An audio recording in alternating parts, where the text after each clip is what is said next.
അസ്സലാമു അലൈക്കും വറഹ്മത്തുള്ളാഹി. പാട്ടിന് വരാത്ത പാട്ടുകളിലേക്ക് കൃത്യമായ സ്വാഗതം.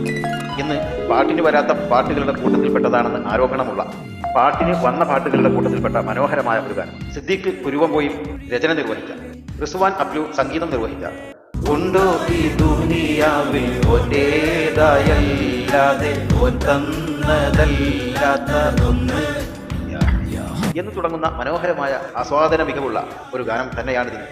ഈ ഗാനത്തിൽ ചിലരുടെ ആരോപണത്തിന് വിധേയമായ മനോഹരമായ ഒരു വരിയെ നമുക്ക് കാണാം.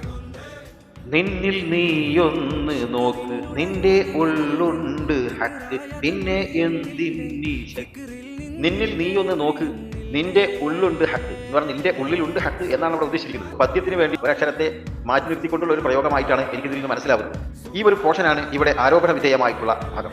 ഇവിടെ ഹുലൂൽ ഇത്തിഹാദ് എന്ന അദ്വൈതവാദികളുടെ വികലമായ ആശയത്തെ സാധൂകരിക്കുന്ന ഒരു പ്രയോഗമാണിതെന്നാണ് ഇതിലെ ആരോപണം. നമുക്ക് പരിശോധിക്കാം. അവിടുത്തെ ആശയമാണ് പലർക്കും ഇവിടെ യോജിക്കാൻ കഴിയാത്തത് എന്നതാണ്.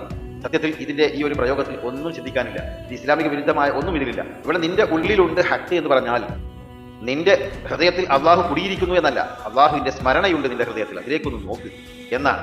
നിനക്ക് പരിശുദ്ധ ഖുർആനിൽ നിന്ന് നീ മനസ്സിലാക്കിയിട്ടുള്ള പരിശുദ്ധ ഇസ്ലാം നിഷ്കർഷിക്കുന്ന അള്ളാഹു ആരാണെന്ന് നിനക്ക് നിന്റെ മനസ്സിലുണ്ട്, അതിലേക്ക് നീ നോക്ക് എന്ന ഒരു ആശയത്തെയാണ് ഇവിടെ ഉള്ളത്.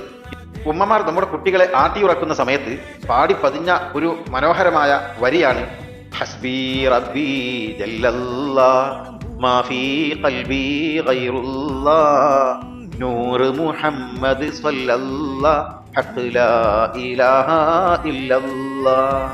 മാഫി ഖൽബി ഗൈറുല്ലാഹ്, എന്റെ ഹൃദയത്തിൽ അള്ളാഹു അല്ലാതെ ഇല്ല, അള്ളാഹു മാത്രമാണുള്ളത് എന്ന പ്രയോഗം ഇത് നമ്മുടെ മൗലീദ് സദസ്സുകളിലൊക്കെ മൗലീദുകളുടെ ജവാബായി ധാരാളം ഉപയോഗിക്കുന്ന ഒരു ജവാബ് ബൈത്താണല്ലോ. ഇതിലും ആ പ്രയോഗമാണ്. ഇപ്പോൾ റസൂലുള്ളാഹി സ്വല്ലല്ലാഹു അലൈഹി വസല്ലം തങ്ങൾ അവിടുത്തെ പ്രിയ പുത്രി ഫാത്തിമ ബി റളിയല്ലാഹു അൻഹായെ കുറിച്ച് പറഞ്ഞിട്ടുള്ള ഒരു വാക്യമുണ്ട്, ബിദ്അത്തു മിന്നി, ഫാത്തിമ എന്റെ കരളിന്റെ കഷ്ണമാണ്. അപ്പോൾ അവിടെ അതിൻ്റെതായ രീതിയിൽ ആ ഭാഷാ പ്രയോഗത്തിൽ നിന്ന് നാം മനസ്സിലാക്കണം, ഏതൊരു കാര്യവുമായി ബന്ധപ്പെട്ടാണോ ഇങ്ങനെയുള്ള പ്രയോഗങ്ങൾ നടത്തുന്നത് അതുമായി ബന്ധപ്പെട്ട് സാധൂകരിക്കാൻ കഴിയുന്ന രീതിയിലുള്ള ഒരു വ്യാഖ്യാനമാണ് അവിടെ നൽകേണ്ടത് എന്ന് എല്ലാവർക്കും അറിയുന്ന കാര്യമാണ്. അതുകൊണ്ട് തന്നെ നമുക്ക് പാട്ടിന്റെ ഈ ഒരു പ്രയോഗത്തിൽ അങ്ങനെ ഒരു ആരോപണ വിധേയമാവേണ്ട സാധ്യത പോലും ഇല്ല എന്ന് തന്നെ നമുക്ക് പറയാൻ കഴിയും. ഈ പാട്ടിനെ ഇത്ര ജനകീയമാക്കുന്നതിൽ പ്രധാന പങ്ക് വഹിച്ചത് പാട്ടിന്റെ ട്യൂൺ തന്നെയാണ്. താഴേക്കടയിലുള്ള ആസ്വാദകർക്ക് പോലും ഉൾക്കൊള്ളാൻ കഴിയുന്ന, ആസ്വദിക്കാൻ കഴിയുന്ന ഒരു പാകപ്പെട്ട ട്യൂൺ എന്ന രീതിയിൽ ഈ പാട്ടിന്റെ ട്യൂൺ നിർവഹിച്ചത് കൊണ്ട് ഉയർന്ന തലത്തിലുള്ള ആളുകൾക്കും താഴേക്കടയിലുള്ള സാധാരണക്കാർക്കും ഒക്കെ അത് ദഹിക്കുന്ന രീതിയിലുള്ള ഒരു ട്യൂൺ കമ്പോസിംഗ് ഇതിൽ വളരെ പക്വമായി കൊണ്ട് നടന്നു എന്നതാണ് ഇതിന്റെ ട്യൂണിന്റെ പ്രധാന വിജയം എന്ന് പറയുന്നത്. ഒരു പാട്ടിന്റെ പിറവി പല രീതിയിൽ സംഭവിക്കാറുണ്ട്. ട്യൂണുകളോട് കൂടെ തന്നെ വരിയും പിറവിയെടുക്കുന്ന ഒരു രീതി. മറ്റൊന്ന്, ആദ്യം ട്യൂൺ പിറവിയെടുക്കുന്നു, പിന്നീട് ആ ട്യൂണിന് അനുസരിച്ചു കൊണ്ട് വരികൾ പിറവിയെടുക്കുന്നു.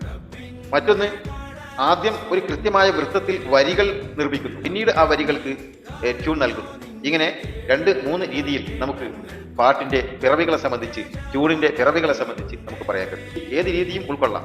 പിന്നീട് ഈ പാട്ടിന്റെ വരികളെ സംബന്ധിച്ച് പറയുമ്പോൾ ഒന്നും പറയാൻ കഴിയാത്ത വളരെ മികച്ച ഒരു പദാവിഷ്കാരങ്ങളോട് കൂടിയുള്ള വരികൾ, അതായത് അമിതമായ സാഹിത്യ പ്രയോഗങ്ങൾ ഉൾപ്പെടുത്തിക്കൊണ്ട് പാട്ടിന്റെ പല ഭാഗങ്ങളും കേൾവിക്കാർക്ക് മനസ്സിലാക്കാൻ കഴിയാത്ത രീതിയിലുള്ള, ആശയം മനസ്സിലാവാത്ത വിധം അതിന് സാഹിത്യ പദാവിഷ്കാരങ്ങൾ നടത്തുന്ന രീതി.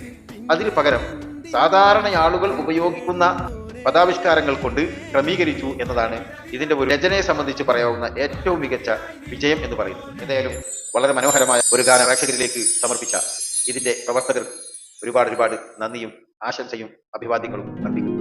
അസ്സലാമു അലൈക്കും.